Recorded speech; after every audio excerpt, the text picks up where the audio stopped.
Dear students, हम discuss कर रहे थे मैकेनिकल वाइब्रेशंस के बारे में।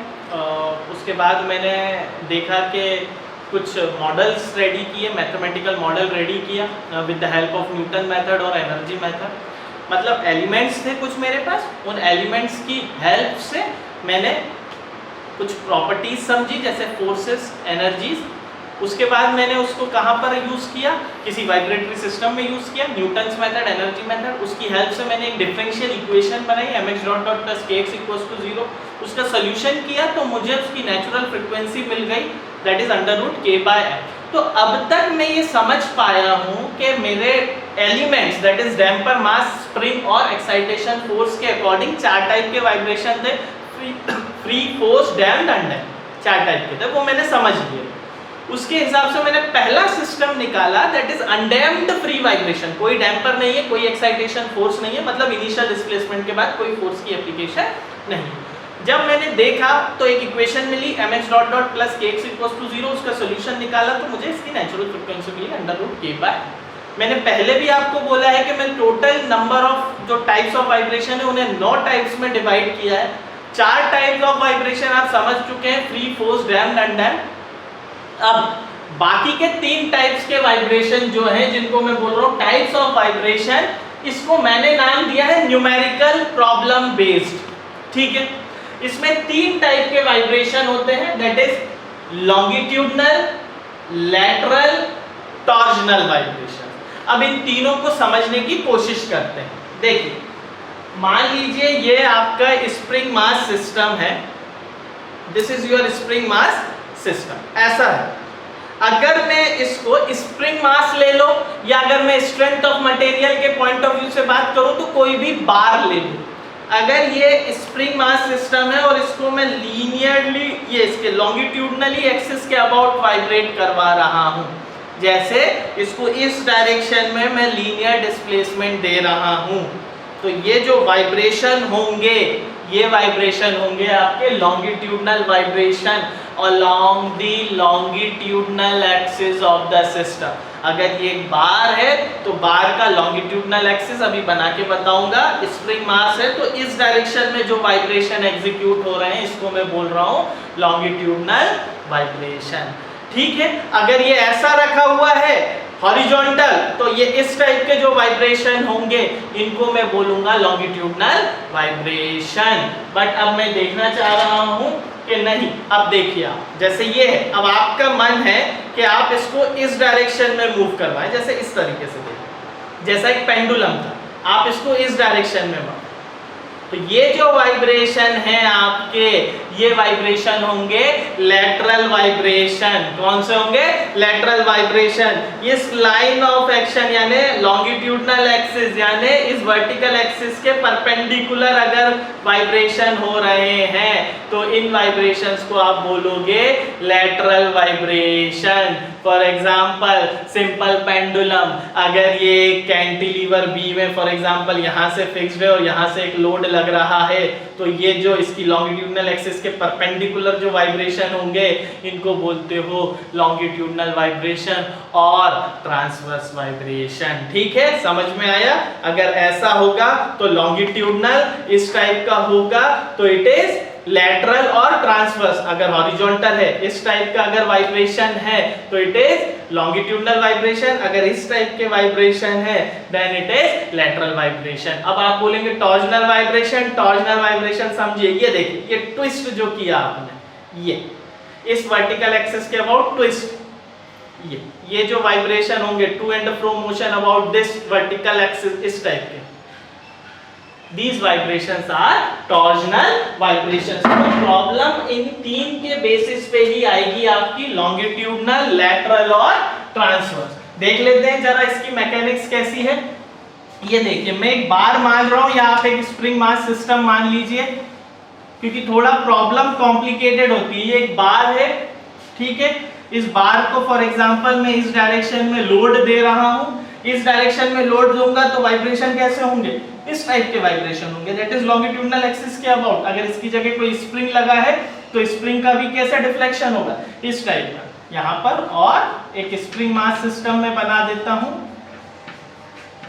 ठीक है, तो इस एक्सिस के अबाउट जब मैं डिस्प्लेसमेंट दूंगा तो इस टाइप के जो वाइब्रेशन होंगे उनको क्या बोलूंगा, लॉन्गिट्यूडनल वाइब्रेशन। अब इस लॉन्गिट्यूडनल वाइब्रेशन को सॉल्व करना है क्योंकि आपको इस सिस्टम की नेचुरल फ्रीक्वेंसी निकालना है और आपको नेचुरल फ्रीक्वेंसी का फॉर्मूला क्या है, √k/m। ठीक है, √k/m। तो इसकी स्टिफनेस कैसे निकालोगे आप, stiffness that is load per unit deflection. तो अल्टीमेटली मुझे डिफ्लेक्शन पता होना चाहिए। अगर डिफ्लेक्शन मुझे पता है तो मैं स्टिफनेस निकाल सकता हूं, स्टिफनेस पता है तो मैं नेचुरल फ्रीक्वेंसी निकाल सकता हूं। ठीक है, तो जैसे इसमें डिफ्लेक्शन हमने एक फॉर्मूला पढ़ा था, अगर इसकी एरिया A है, यंग्स मॉड्यूलस इलास्टिसिटी E है और लेंथ L है, तो इस केस में जो आप करोगे इसका deflection that is del L will be equals to PL/AE। क्या हो गया, PL/AE। ठीक है, PL/AE that is P upon में is stress, del L upon में L is strain. Stress is directly proportional to strain, Hooke's law से निकाला था आपने, stress is directly proportional to strain. और इस स्ट्रेस को आप लिख सकते हो P/A और स्ट्रेन को लिख सकते हो del L/L और प्रोपोर्शनलिटी कांस्टेंट है आपका E। तो ये वाली जो चीज है यहां पर मैंने लगाया del L = PL/AE। तो आप स्टिफनेस निकाल लोगे, स्टिफनेस निकाल लोगे that is K load per unit deflection, और उसके बाद अगर मास दिया है तो आप इसकी नेचुरल फ्रीक्वेंसी फाइंड आउट कर सकते हो। Omega n will be equals to √k/m radian per second. ठीक है, तो जब भी आपकी बात, इस केस में तो √k/m डायरेक्ट ही लगाएंगे स्टिफनेस दी स्प्रिंग के। इस केस में आपको पहले डिफ्लेक्शन निकालना है, फिर स्टिफनेस निकालनी है, फिर नेचुरल फ्रीक्वेंसी निकालनी है। This is all about longitudinal vibration जिसके प्रॉब्लम आते हैं स्प्रिंग मास सिस्टम पे। मैं पहुंचा आगे, दैट इज लैटरल वाइब्रेशन और ट्रांसवर्स वाइब्रेशन भी बोलते हैं इनको, और ट्रांसवर्स वाइब्रेशन। ठीक है, नाउ लैटरल और ट्रांसवर्स क्या हो गया, फॉर एग्जांपल ये आपकी बार है, अब ये जो आपकी बार है इसको इस एक्सिस के अबाउट में वाइब्रेट करवा रहा हूं, इस एक्सिस के अबाउट। ठीक है, तो ये कैसे जाएगी, इस टाइप के अगर वाइब्रेशन है ये इस एक्सिस के अबाउट यानी परपेंडिकुलर टू लॉन्गिट्यूडनल एक्सिस, ये वाइब्रेशन इनको लैटरल बोलेंगे। और अगर मान लीजिए कैंटिलीवर बीम है या सिंपली सपोर्टेड, आगे देखेंगे, यहां से एक लोड लग रहा है, तो ये जो वाइब्रेशन इसके इस डायरेक्शन में होंगे दैट इज योर लैटरल और ट्रांसवर्स वाइब्रेशन।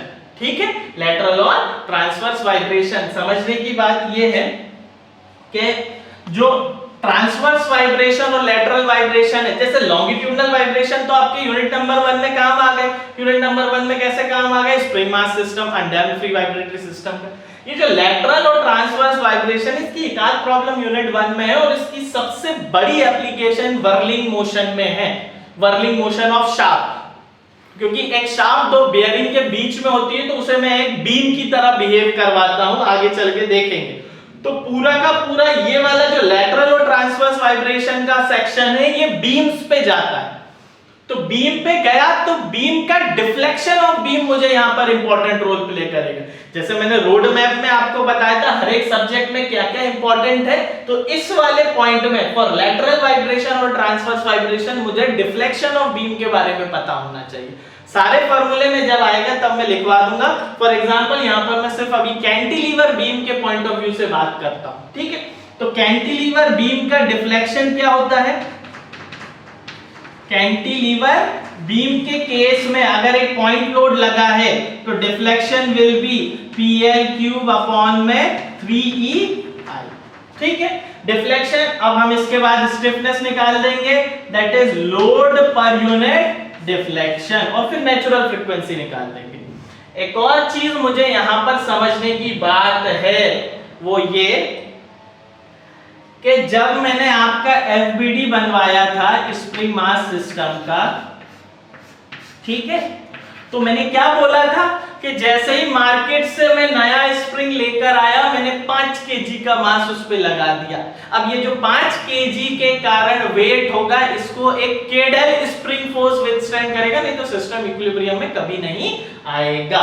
तो मुझे पता था कि K del must be equal to mg, ठीक है। नाउ अब मैं यहां पर निकालता हूं K by m that is G by del। अगर दोनों तरफ अंडर रूट करूं मैं तो K by m gives you omega n under root G by del, ठीक है। तो नेचुरल फ्रीक्वेंसी का एक और फॉर्मूला निकल के आया G by del, where del is deflection. del क्या है आपका? डिफ्लेक्शन, ठीक है। तो मुझे एक नई चीज समझ में आ गई है कि omega n will also be equal to under root G by del। Initial condition पे डिपेंड नहीं होती है, ना ही एम्पलीट्यूड ऑफ वाइब्रेशन पे डिपेंड करते हैं, क्योंकि प्रॉपर्टी है सिस्टम की, ठीक है। अब समझिए बात को, क्या हुआ कि जो लैटरल और ट्रांसवर्स वाइब्रेशन है, इसमें मैं बीम से डील करूंगा, बार के केस में भी होंगे, बट मेन जो फोकस रहेगा वो बीम के केस में रहेगा।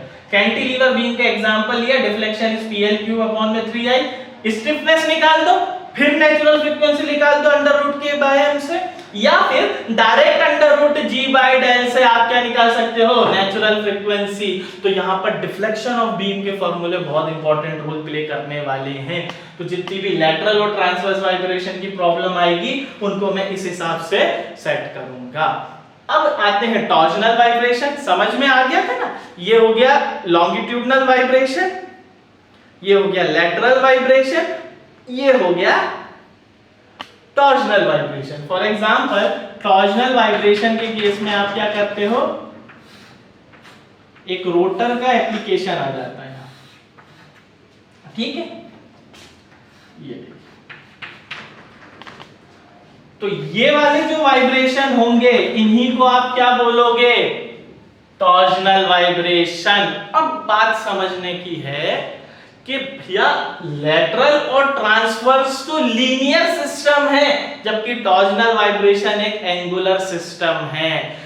जो काम लीनियर डिस्प्लेसमेंट x से कर रहा था एंगुलर सिस्टम में, वो काम एंगुलर ट्विस्ट यानी थीटा से करेगा। तो मुझे ये समझ में आना चाहिए कि लीनियर सिस्टम को कौन कौन से पैरामीटर रिप्रेजेंट कर रहे हैं और उनके इक्विवेलेंट एंगुलर सिस्टम को कौन कौन से पैरामीटर आपका रिप्रेजेंट कर रहे हैं। तो हम जरा यहां पर देखते हैं। मैंने इधर पहले टॉर्जनल वाइब्रेशन से हम पहुंचते हैं लीनियर और एंगुलर सिस्टम में, कि भैया लीनियर सिस्टम बोल रहा हूं, एंगुलर, यहां पर मैं लैटरल और लॉन्गिट्यूडनल की बात कर रहा हूं, अब मैं टॉर्जनल वाइब्रेशन की बात कर रहा हूं। तो जो काम लीनियर सिस्टम में डिस्प्लेसमेंट कर रहा है, डिस्प्लेसमेंट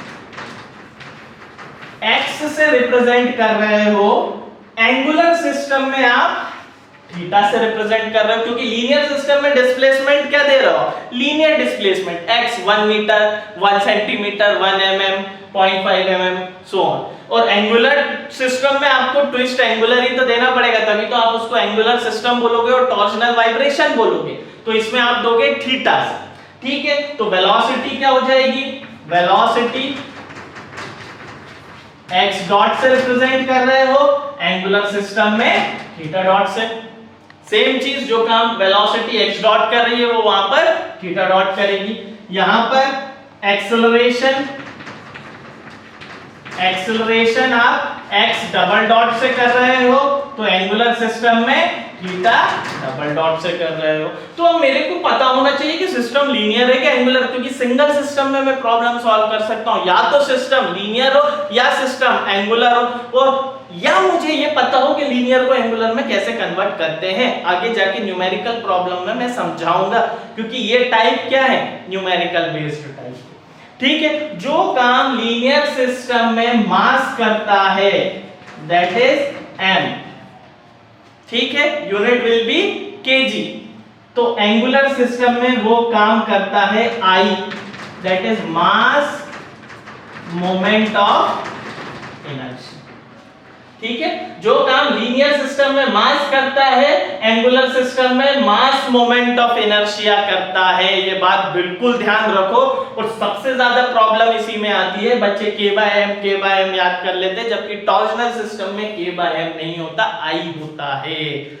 और वो I it is not area moment of inertia, क्योंकि मास से रिप्रेजेंट कर रहे हो तो मास मोमेंट ऑफ इनर्शिया होना चाहिए।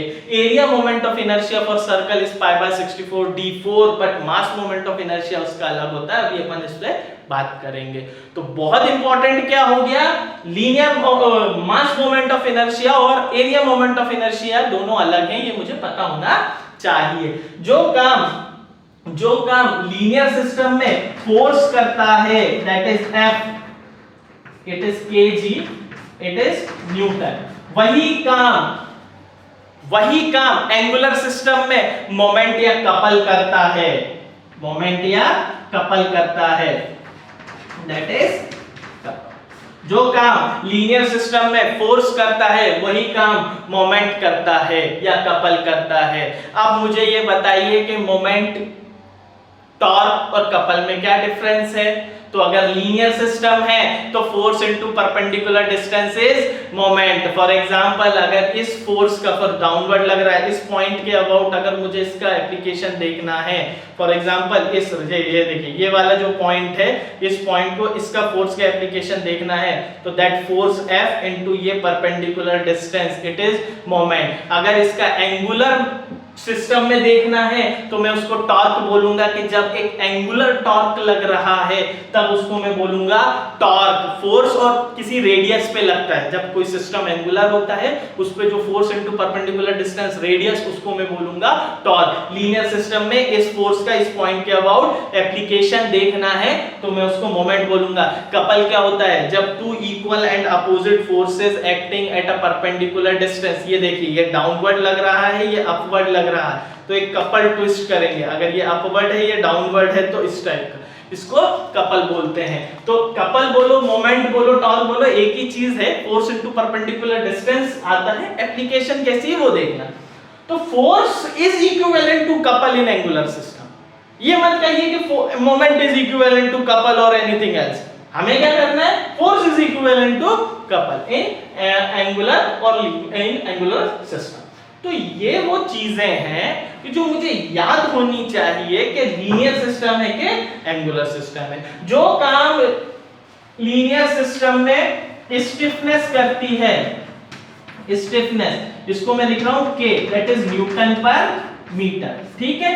वही काम यहां पर एंगुलर स्टिफनेस होगी, मैं उसको K थीटा से रिप्रेजेंट करूंगा। यूनिट अभी यहां डील करते हैं। Stiffness newton per metre K, और मैं एंगुलर सिस्टम में उसको किससे रिप्रेजेंट करूंगा, K थीटा से। आपको बुक्स में KT मिलता है, पर KT हम किसी और चीज के लिए भी यूज कर सकते हैं, इसलिए मैं थीटा यूज करूंगा। आपका जो काम आपका डैंपिंग कोफिशिएंट कर रहा है, damping coefficient, that is Newton second पर मीटर C, वही काम आपका यहां पर C थीटा करेगा, वही काम आपका यहां पर C थीटा करेगा। तो ये लीनियर और एंगुलर में कंपैरिजन है। कहां कौन सा पैरामीटर यूज होना है मुझे पता होना चाहिए। Displacement x in linear system, theta in angular system, velocity x dot in linear system, angular system में theta dot, acceleration is x double dot, theta double dot. जो काम मास कर रहा है लीनियर सिस्टम में वही काम एंगुलर सिस्टम में इनर्शिया कर रहा है। तो अब आप बोलोगे कि भैया किसी टॉर्जनल सिस्टम में मास है तो मास नहीं, उसको इनर्शिया में कन्वर्ट करना पड़ेगा।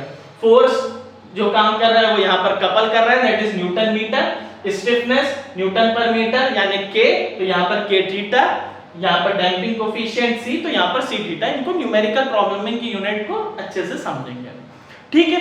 अब मैं वापस आता हूं अपने टॉर्जनल वाइब्रेशन सिस्टम में। टॉर्जनल वाइब्रेशन सिस्टम में एक रोटर लगा हुआ है, तो सबसे पहले मैं निकालूं इसकी स्टिफनेस, ठीक है, या डिफ्लेक्शन, जो भी आप बात करें। तो जो टॉर्जनल सिस्टम की मैं बात करता हूं तो मुझे टॉर्जनल इक्वेशन पता होनी चाहिए, T by J tau by R G theta by L, that is torsional equation in torsional vibration. ये मुझे पता होना चाहिए। मैं दो इक्वेशन को ले लेता हूं, that is T by J equals to G theta by L. अब मैं एक पैरामीटर ले रहा हूं, देखो T बाय थीटा, समझे ये क्या है? T टॉर्क, लीनियर सिस्टम में टॉर्क है तो लीनियर सिस्टम में फोर्स, तो ये क्या रिप्रेजेंट कर रहा है आपका लीनियर सिस्टम में force, that is theta. Angular system तो लीनियर सिस्टम में इट इज x यानी डिफ्लेक्शन, तो force per unit deflection is your stiffness. So t by theta आपका k थीटा रिप्रेजेंट कर रहा है एंगुलर सिस्टम में। बहुत अच्छी बात है, देखो यहां पर force is equivalent to torque in angular system, यहां पर देखो x दैट इज डिफ्लेक्शन और एंगुलर सिस्टम में थीटा, तो इसी इक्वेशन से t by theta that is equals to k theta and that is equals to gj by l। ये वाला फार्मूला है मेरे काम का। तो अब आप बोलोगे जैसे हर बार फार्मूले में मैं क्या निकाल रहा था, stiffness that is load per unit deflection, यहां पर ये डायरेक्ट इस फार्मूले से gj बाय l से निकल जाएगी। पर सबसे कंफ्यूजिंग टॉर्जनल वाइब्रेशन सिस्टम क्यों है? क्योंकि यहां पर आपको मास मोमेंट ऑफ इनर्शिया, ये रोटर लगा है, इसकी एप्लीकेशन भी आएगी, साथ में ये J, here J is what, J क्या है आपका? J है आपका polar moment of inertia, polar moment of inertia, ये भी एक एरिया मोमेंट ऑफ इनर्शिया है। और फॉर सर्कल J की वैल्यू क्या है? That is pi by 32d4। ये कंफ्यूज मत होइए, ये एरिया प्रॉपर्टी है, और जो आप यहाँ पर I दैट इज मास के इक्विवेलेंट यूज करोगे वो मास की प्रॉपर्टी है। तो ये बिल्कुल कंफ्यूज ना होइए कि कब मेरे को एरिया मोमेंट यूज करना है, कब मेरे को मास मोमेंट यूज करना है। यहाँ से k थीटा निकल जाएगा, फिर आपकी नेचुरल फ्रीक्वेंसी निकल जाएगी। तो natural frequency will be equals to under root K by M. अब under root K by M कैसे? क्योंकि k is your k theta and mass is equals to your I, क्योंकि यहां पर I that is mass moment of inertia, तो ये I आएगा यहां पर in case of torsional vibration. बेटा पूरे के पूरे फार्मूले एक ही चल रहे हैं। अगर मुझे लीनियर और एंगुलर सिस्टम पता होना चाहिए, आपसे बोलता है कि लीनियर सिस्टम में नेचुरल फ्रीक्वेंसी निकालो, तो आप क्या बोलोगे? Under root K by M. Angular system में क्या बोलोगे? के theta by I. Now I पे मुझे डिस्कशन करना है तो मैं उसको सेपरेट क्लास से निकाल के बताऊंगा। ml स्क्वायर आएगा, ml स्क्वायर बाय 2 आएगा, कि ml स्क्वायर बाय 12 आएगा, mr स्क्वायर आएगा, कि mr स्क्वायर बाय 2 आएगा, ये अपन देखेंगे। के थीटा के लिए आपके पास t by J tau by R G theta by L की टॉर्जन इक्वेशन है, t by J equals to G theta by L आप निकाल सकते हो। Now t by theta is K theta, G J by L, g is modulus of rigidity, length of shaft, and j is polar moment of inertia. तो अब आप confuse ना होइए, this is mass moment of inertia I, j is area moment of inertia और polar moment of inertia. So 4 types के vibration, free, force, damped, undamped, 3 type के, torsional, lateral और transverse और लॉन्गिट्यूडिनल। 2 टाइप के vibration आप जब force vibration पढ़ोगे 3rd unit तब आएंगे। अभी तक सिर्फ हमें ये 4 टाइप के वाइब्रेशन आ गए, तो पहला सिस्टम यूज कर लिया मैंने। वो जो इनिशियली 4 टाइप के वाइब्रेशन है वो आपको सिस्टम बताते हैं। Undamped free vibration, damped free vibration, force damped vibration, ये 3 यूनिट बताएंगे। ये वाले जो है ये प्रॉब्लम में आएंगे, न्यूमेरिकल प्रॉब्लम में, कि आपको एक एंगुलर सिस्टम दे दिया, इसमें नेचुरल फ्रीक्वेंसी निकाली, आपको एक ट्रांसवर्स सिस्टम दे दिया, मतलब किसी सिस्टम के लॉन्गिट्यूडनल एक्सिस के परपेंडिकुलर कोई सा लोड लग रहा है तो आपको वो दे दिया। अब आपको लॉन्गिट्यूडनल सिस्टम दे दिया जिसमें एक स्प्रिंग मास के एप्लीकेशन दे दी, तो अब हम इनको न्यूमेरिकल पॉइंट ऑफ व्यू से डील करेंगे। ठीक है, थैंक यू।